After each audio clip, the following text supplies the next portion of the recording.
How to use Wave AI.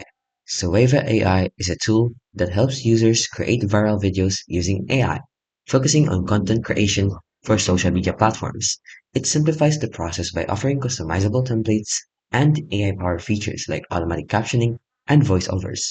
So to use it, users can select either from existing templates or provide prompts for AI to generate video content. So first, you need to access Wava AI on the Play Store. Then you want to start creating videos. You can start with a template selection where you can change a range of free design templates. Then you can do the AI-powered content generation by providing a text prompt describing the video you want. Then you can do some customization after you generate the video by adding your own text, images, and audio. Now here are its key features. It has AI transcriptions, where you can transcribe audio to text. It also has multi-platform optimization, where the tool generates videos optimized for various social media platforms like TikTok, Instagram, and YouTube, and they have a user-friendly interface, where Wava AI is designed to be easy to use. Now, some example use cases is for social media content, marketing videos, educational content, entertainment content. And by using this, the AI's capabilities, that's how you can basically use Wava AI.